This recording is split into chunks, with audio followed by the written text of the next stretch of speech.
이번 시간에는 해싱에 대해서 살펴보겠습니다. 저번 시간에 set과 딕셔너리에 대해서 얘기를 하면서 set과 딕셔너리를 좀 더 이피션트하게 만들고 싶다고 했습니다. set과 딕셔너리들 안에 있는 원소들에 더 빠르게 접근하고 싶은 게 이 강의의 목표입니다. 그리고 실제로 집합은 딕셔너리 한 종류라고 볼 수 있습니다. 집합 같은 경우에는 아이템들이 스스로 키라고 생각을 하면 이제 딕셔너리라고 볼 수 있습니다. 그래서 이번 강의에서는 딕셔너리에 초점을 맞춰서 해싱을 살펴보겠습니다. 그리고 딕셔너리를 이용하면 굉장히 많은 문제들을 풀 수가 있습니다. 예를 들어서 데이터베이스를 구현할 때도 키와 밸류를 이용해서 구현하는 경우가 대부분이고요. 컴파일러나 인터프리터를 설계할 때도 여러 가지 이름들을 실제 베리어블의 변수에 매칭을 시켜줄 때에도 딕셔너리를 많이 사용합니다. 그리고 네트워크 라우터 같은 경우에는 IP 주소를 와이어 어느 곳에 연결해야 할지 매핑할 때도 딕셔너리 이용하고요. 네트워크 서버 같은 경우에도 포트 넘버를 소켓으로 매핑할 때 딕셔너리를 사용할 수 있습니다. 아마도 딕셔너리는 CS에서 가장 많이 사용하는 그런 데이터 스트럭처 중에 하나입니다. 그러면 과연 딕셔너리를 어떻게 효율적으로 만들 수 있을까요?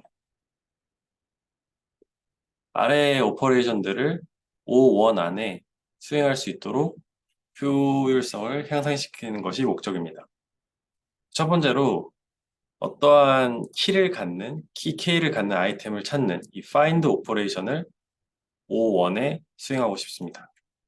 두 번째로 이 키에 해당하는 자리에 아이템을 넣는 이 insert 오퍼레이션도 O1으로 수행하는 것이 목적입니다. 그리고 비슷하게 이 키 K 값을 갖는 아이템을 딜리트하는 오퍼레이션도 O1에 수행하고 싶습니다. 사실 이 첫 번째 오퍼레이션이 O1에 수행이 되면 두 나머지 오퍼레이션들도 당연히 O1에 실행을 할 수가 있습니다. 어떻게 이 문제를 해결하냐면요.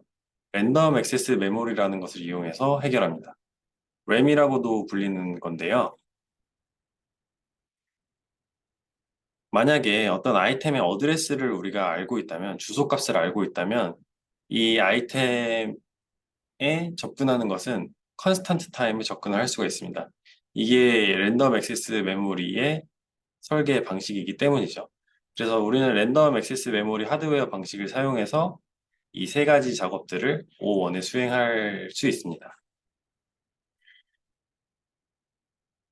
그리고 램을 이용하려면 이런 세만틱한 미닝, 그러니까 키를 각각의 어레이 로케이션, 메모리 로케이션 혹은 어드레스에 이제 연결을 시켜야 합니다. 이 연결하는 작업이 해싱이라고 보면 되고요.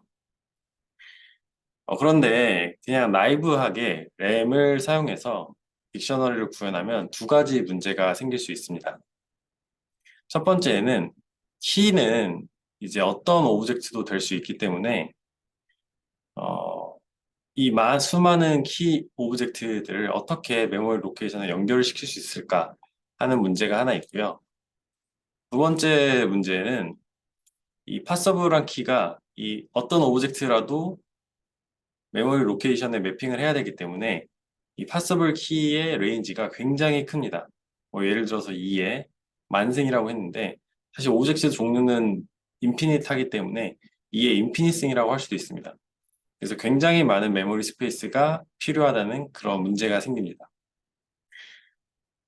그리고 각각의 키에 대해서 메모리를 다 할당을 한다 하더라도 우리가 모든 오브젝트를 다 다루는 것이 아니기 때문에 사용하지 않은 메모리 스페이스가 생기게 됩니다. 그러면 inefficient한 메모리 사용이 초래가 되고요. 그래서 첫 번째, 이 어떤 오브젝트도 키가 될 수 있기 때문에 이 키들을 전부 다 인티저로 바꿔주는 이런 프리해싱 방법을 사용합니다. 그리고 이 수많은 키들을 다루기 위해서 해싱이라는 방법을 사용하는데요.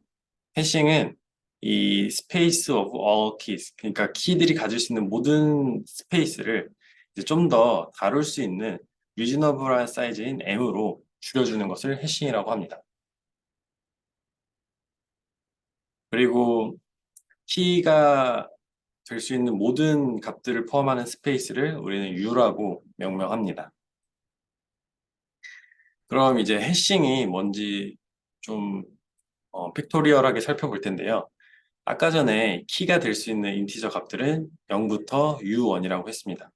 U라고 했습니다. 그럼 0부터 이제 U-1까지의 값들을 이제 키가 가질 수 있는데요. 우리는 이 엄청나게 큰 가능한 키들을 좀 더 다룰 수 있는 요 M 사이즈의 테이블로 바꿔줍니다. 그래서 용어를 좀 살펴보면요. 요 H는 이제 해시 펑션이라고 합니다. 그래서 요 키 값을 받아서 이 작은 값으로 매핑해주는 그런 함수입니다. 그리고 요 해시 오브 인티저 k라고 하는데요. 이 입력 값을 이제 해시 오브 인티저 k라고 합니다. 이 출력 값을 이제 해시 오브 인티저 k라고 합니다. 그리고 이 해시의 결과로서 가질 수 있는 그런 인티저 값들을 이제 해시 테이블이라고 명명합니다. 그래서 키들이 가질 수 있는 모든 값들은 훨씬 큰 공간에 있습니다. 그리고 해시 테이블은 0부터 n-1까지의 값을 가질 수 있는데요. 이 스페이스가 훨씬 더 크다 보니까 어떤 값들은 이렇게 같은 슬롯으로 매핑이 되기도 합니다. 이걸 이제 콜리전이라고 하는데요. 이런 콜리전도 잘 다뤄줘야 합니다. 그래서 나이브한 램을 사용했을 때 생기는 두 가지 문제를 해결하기 위해서 우리가 프리해시라는 방법을 이용해서 오브젝트들을 이제 인티저로 바꿔주는 작업을 했고요. 그리고 이 인티저들도 굉장히 큰 스페이스에 있기 때문에 이 인티저들을 줄이기 위해서 이제 해싱이라는 방법을 사용합니다. 그런데 이제 해싱을 사용하면 또 다른 문제로 이제 콜리전이 발생을 하는데요. 이 콜리전을 해결하는 방법에 대해서 얘기를 또 해보겠습니다. 이 콜리전을 어떻게 다루는가? 두 가지 방법이 있습니다. 첫 번째는 체이닝이라는 방법이 있습니다. 그리고 두 번째는 오픈 어드레싱이라는 방법이 있는데요. 첫 번째로 체이닝이라는 방법에 대해서 알아보겠습니다. 체이닝은 단순하게 링크드 리스트를 사용해서 콜라이딩하는 엘리멘트들을 각 슬롯에 연결시켜서 다 저장을 합니다. 뭔 얘기냐 하면요.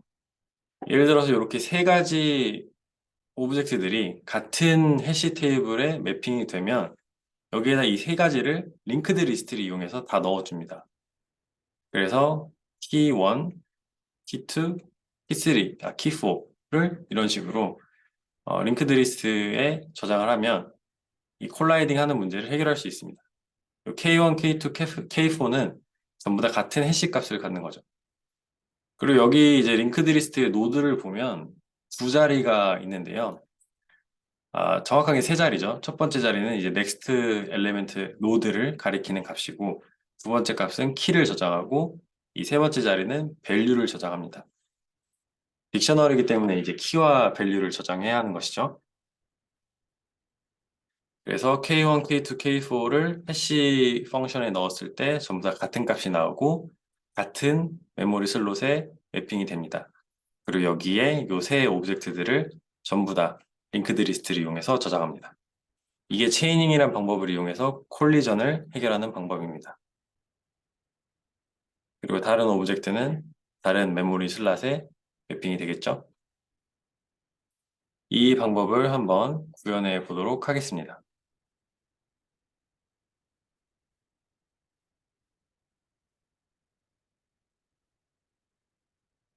네, 체이닝 방법을 먼저 구현을 해볼 텐데요.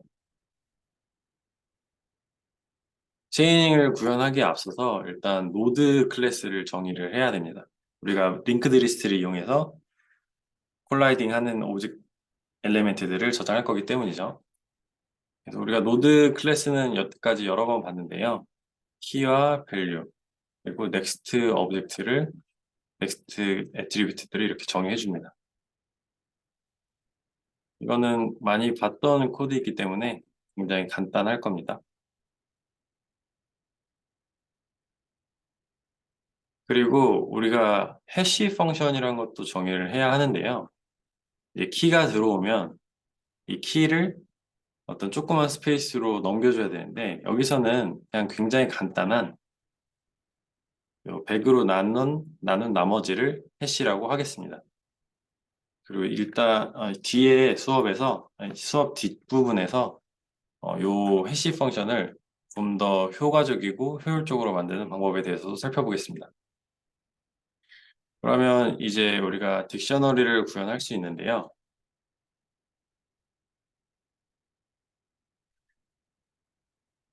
메모리 스페이스를 우리가 이렇게 리스트로 가지고 있다고 가정하겠습니다. 그래서 우리가 가지고 있는 메모리 스페이스가 100이라고 가정하고 일단 시작을 해보겠습니다. 딕셔너리의 가장 간단한 메서드 중에 하나는 이제 컨테인스죠.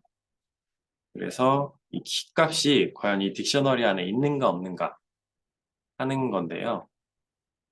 이것은 find load라는 우리가 메서드를 새로 구현하면 쉽게 구현할 수 있습니다. 그래서 이 find load라는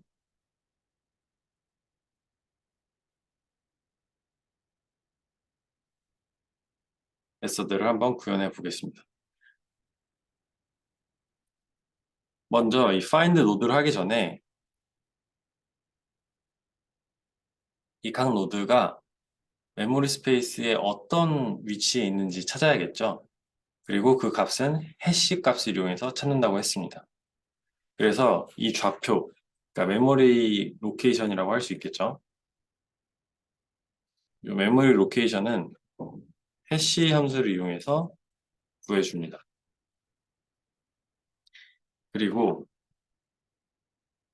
이 데이터의 그러니까 우리의 메모리 로케이션에 어느 위치에 가야 하는지 이 해시 값을 이용해 찾았는데요. 요 자리는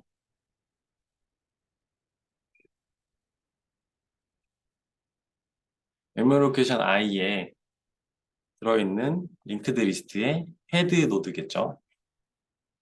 그래서 우리가 할 수 있는 방법은 이 링크드 리스트 안에 우리가 일단 이 자리로 찾아왔죠. 그리고 링크드 리스트가 저장이 되어 있을 텐데 저장이 안 돼 있으면 넌이라서 이 while loop이 아예 돌지 않겠죠.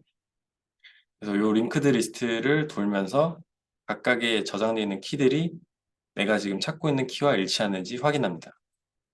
그래서 이 P 노드에 저장되어 있는 키가 내가 찾고 있는 키인지 확인합니다. 만약에 맞다면 저장되어 있는 그 노드를 리턴하고요. 아니라면 P의 다음 노드로 넘어가서 확인을 계속합니다. 그리고 확인이 다 끝났는데 없다면 none을 리턴해서 이 노드가 없다라고 하면 됩니다. 그래서 이게 find node 메서드였고요. 그 다음에 get item 메서드에 대해서도 살펴보겠습니다. 이 메서드는 앞선 강의에서도 봤던 건데요. 이런 식으로 어떤 키를 갖는 밸류를 찾을 때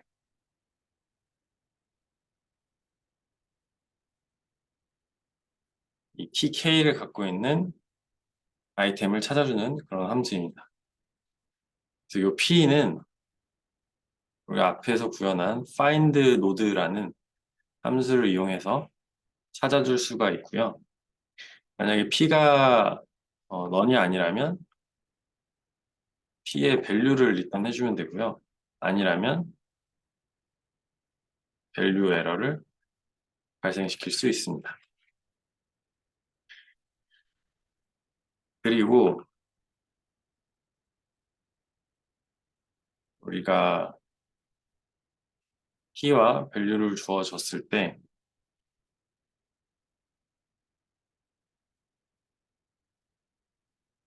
이런 식으로 아이템을 세팅을 할 수도 있겠죠. 이것을 하는 메서드가 이제 set 아이템입니다. 요건 이제 오늘 첫 번째 PPP 엑설사이즈입니다. 문제를 한번 풀어보시고 다음 영상을 보시면 좋겠습니다.